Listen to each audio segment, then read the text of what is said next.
हाँ तो नमस्ते जी, आप लोग कैसे हैं? मैं आशा करता हूँ कि आप लोग अच्छे होंगे और आप लोग का पढ़ाई जारी होगा। देखिए इसके पीछे वाले वीडियो में है पार्ट 1 हम लोग बनाए थे, जिसमें रासायनिक अभिक्रिया क्या होता है, अभिकारक क्या होता है और प्रतिफल क्या होता है। ये हम इतना पढ़ लिया था टॉपिक।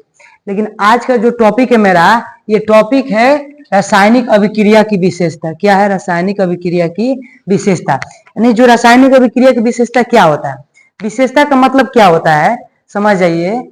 जैसे कहने का मतलब कि आप देखते हैं कि गांव देहात में जब झगड़ा होता है तो किसी का हाथ पैर गोड़ या कुछ टूट जाता है तो हमको लगता है कि किसी के साथ ये झगड़ा किया है, तो हम बता देते हैं इसका गुण क्या है कि झगड़ा किया है किसी के साथ। तो गुण यानी विशेषता वही है कि झगड़ा किया है। तो उसी तरह हम देखेंगे कि रासायनिक जब अभिक्रिया हुआ है तो क्या क्या परिवर्तन उसमें हुआ है, क्या चेंज हुआ है। तो चेंज पहले देखेंगे क्या चेंज हो रहा है रासायनिक जब अभिक्रिया हो रहा है। जब हम ये पदार्थ को जब अभिक्रिया करा रहे हैं तो उसमें क्या परिवर्तन हो रहा है, ये आज का टॉपिक हमारा यही है। देखिए चेंज होने का इसमें 5 रीजन है। पहला, अगर रासायनिक अभिक्रिया हुआ है तो गैस की उत्पत्ति होगा, गैस बनेगा। क्या बनेगा? गैस बनेगा। दूसरा, अवक्षेप बनेगा, अवक्षेप यानी ठोस बनेगा उसमें। तीसरा क्या है? रंग में परिवर्तन, यानी उसमें रंग में परिवर्तन होगा, निश्चित है। अगर नहीं हुआ है तो रासायनिक अभिक्रिया नहीं है। चौथा, ताप में परिवर्तन। पांचवा, अवस्था में परिवर्तन। ये 5 गो परिवर्तन अगर हो जाता है रासायनिक अभिक्रिया जब हम करा रहे हैं तब हम बता सकते हैं कि रासायनिक अभिक्रिया हुआ है। अगर ये परिवर्तन नहीं होगा तो हम नहीं कह सकते हैं कि अभिक्रिया हुआ है। तो पहला टॉपिक लेकर पढ़ेंगे गैस की उत्पत्ति। पहला टॉपिक है हमारा गैस की उत्पत्ति। गैस की उत्पत्ति क्या है तो सुनिए, कुछ रासायनिक अभिक्रियाओं ऐसी है जिनमें कोई गैस उत्पन्न होता है, जिनमें कोई भी गैस उत्पन्न होता है। यानी कुछ रासायनिक अभिक्रिया ऐसा है जिनमें कोई भी गैस उत्पन्न हो सकता है, हाइड्रोजन हीलियम लिथियम जो भी गैस है वो सब उत्पन्न इसमें हो सकते हैं। तो आइए समझते हैं। जैसे कहने का मतलब है जो दानेदार जस्ता है, दानेदार जस्ता यानी जस्ता का संकेत जेड, इसको हम लिख आपको बढ़िया समझाएंगे, इसको समझिए ध्यान से। कह रहा है कि दानेदार जास्ता यानी दानेदार जास्ता का संकेत जेड प्लस, ब्लैक से लिखते हैं तो बेहतर रहेगा, ठीक है। चलिए दानेदार जास्ता क्या संकेत जेड प्लस है तो प्लस देते हैं। कौन है कि दानेदार जास्ता की अभिक्रिया तनु हाइड्रोक्लोरिक अम्ल, तनु हाइड्रोक्लोरिक अम्ल HCl, HCl से जब या सल्फ्यूरिक अम्ल हम किसी के साथ करा सकते हैं, HCl के साथ भी करा सकते हैं या सल्फ्यूरिक अम्ल के साथ भी करा सकते हैं। कराने पर हाइड्रोजन गैस उत्पन्न होता है। कहने का मतलब Zn प्लस होता है, H प्लस होता है और Cl माइनस होता है, इतना समझिए। तो ये होता है HCl के साथ जाएगा और HCl के साथ जिंक Cl के साथ जाएगा और हाइड्रोजन अपना अकेला रहेगा। तो ये बनेगा ZnCl2 प्लस H2। अब कहिएगा सर Cl2 क्यों लगा दिए? क्योंकि Cl2 अपना अष्टक पूरा करेगा इसीलिए Cl2 लगा दिए। और 2H हाइड्रोजन 2 हो गया, क्लोरीन 2 हो गया, बन गया।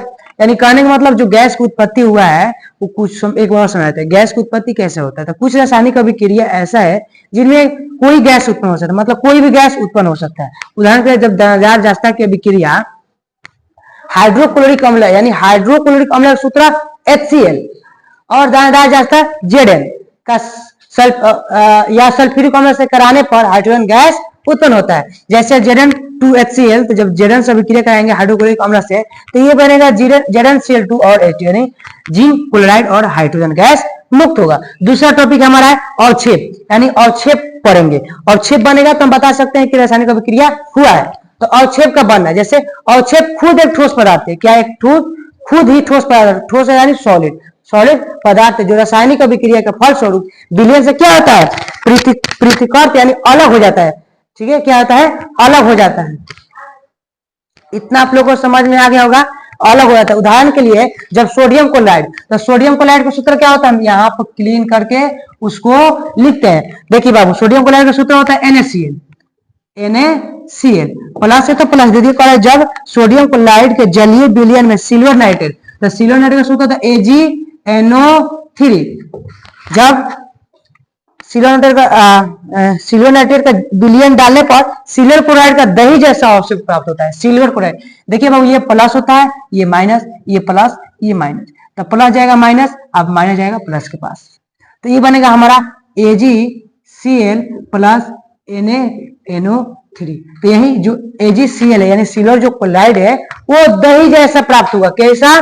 तो दही जैसा अवक्षेप बनेगा, दही जैसा अवक्षेप बनेगा। ठीक है, इतना आप लोगों को समझ में आ गया होगा। तो हम दो को टॉपिक पढ़े, गैस की उत्पत्ति और अवक्षेप बनेगा तो हम बता सकते हैं सर रासायनिक अभिक्रिया हुआ है। अगर ये नहीं होगा तो हम नहीं बता सकते कि रासायनिक अभिक्रिया हुआ है कि नहीं हुआ है। ठीक है, अब पढ़ेंगे तीसरा टॉपिक, रंग में परिवर्तन। जब रासायनिक अभिक्रिया होगा तो उसमें रंग में भी परिवर्तन होगा, यानी कलर में भी चेंज होगा उसमें। ये समझते हैं। तो रंग में परिवर्तन, कुछ रासायनिक अभिक्रियाओं में पदार्थों के रंग में परिवर्तन होता है। उदाहरण के लिए जब पोटेशियम परमैंगनेट के बैगनी रंग के विलयन में, जो पोटेशियम परमैंगनेट है वो बैगनी रंग के विलयन में क्या करते हैं, थोड़ा थोड़ा नींबू का रस निचोड़ते हैं तो क्या होता है, निचोड़ने पर विलयन बैगनी रंग का धीरे धीरे हो जाता है। यानी कहने का मतलब जैसे पोटेशियम परमैंगनेट में नींबू का रस थोड़ा थोड़ा निचोड़िएगा तो उसका कलर कैसा हो जाएगा, बैगनी रंग का हो जाएगा। पहले कैसा था, तो पहले तो इसका रंग बैगनी का रंग था, लेकिन बैगनी रंग धीरे धीरे गायब हो जाएगा। बैगनी रंग जैसे नींबू का निचोड़ेंगे तो बैगनी रंग धीरे धीरे खत्म हो जाएगा। ठीक है, इतना हम लोग समझे। अब पढ़ेंगे टॉपिक ताप में परिवर्तन, यानी ताप में परिवर्तन। अगर ताप में परिवर्तन हुआ है तब हम बता सकते हैं कि रासायनिक अभिक्रिया हुआ है। अब देखिए बाबू, ताप में परिवर्तन क्या होता है। तो कुछ रासायनिक अभिक्रिया के फलस्वरूप ताप में परिवर्तन होता है। ताप में परिवर्तन होता है। उदाहरण के लिए यदि काली चूना, क्विक लाइन, काली चूना को क्या करेंगे कि एक ढेले काली चूना के एक ढेले क्या करेंगे, उस पर जल गिराएंगे, यानी पानी को जैसे काली चूना पर गिराइएगा नहीं तो पर्याप्त मात्रा में उष्मा उत्पन्न होती है। जैसे काली चूना के ऊपर पानी गिराइएगा तब पर्याप्त मात्रा में उष्मा उत्पन्न होती है, जिससे अभिक्रिया मिश्रण का ताप बढ़ जाता है। अतः यह अभिक्रिया उष्माक्षेपी होती है। देखिए जैसे काली चूना को आप लीजिएगा और उसमें थोड़ा थोड़ा पानी गिराइएगा तो वो क्या, उष्मा का ताप बढ़ जाएगा, उत्पन्न, जिससे अभिक्रिया मिश्रण का ताप बढ़ जाता है। अतः यह अभिक्रिया उष्माक्षेपी होती है। तो क्या होता है एक बार हम समझ लेते हैं, एक बार और समझ लेते हैं। ताप में परिवर्तन, कुछ रासायनिक अभिक्रिया के फलस्वरूप ताप में परिवर्तन होता है। उदाहरण के लिए यदि काली चूना क्विक लाइन की एक ढेले पर जल गिराया जाए तो पर्याप्त मात्रा में उष्मा उत्पन्न होती है, जिससे अभिक्रिया मिश्रण का ताप बढ़ जाता है। अतः यह अभिक्रिया उष्माक्षेपी होती है। उष्माक्षेपी अभिक्रिया होता है, इसमें ताप में परिवर्तन होता है। ठीक, दूसरा अवस्था, यानी उसके रहने का अवस्था। पहले किस अवस्था में था, अब किस अवस्था में रह रहा है, अवस्था का मतलब अवस्था में परिवर्तन। तो समझिए क्या होता है, कुछ रासायनिक अभिक्रियाओं के फलस्वरूप पदार्थों की अवस्था में परिवर्तन होता है, यानी उसके रहने की अवस्था में परिवर्तन होता है। जब रासायनिक अभिक्रिया होगा तभी। उदाहरण के लिए यदि मोमबत्ती को जलाए, मोमबत्ती आप देखे हैं ऐसे कैंडल की तरफ होता है, मोमबत्ती को जैसे जलाते हैं तो मोमबत्ती में कुछ भाग द्रवित होकर क्या होता है, नीचे गिर जाता है। क्या होता है, नीचे गिर जाता है, और कुछ भाग वाष्प में ही क्या होता है, परिवर्तित होकर जलता है।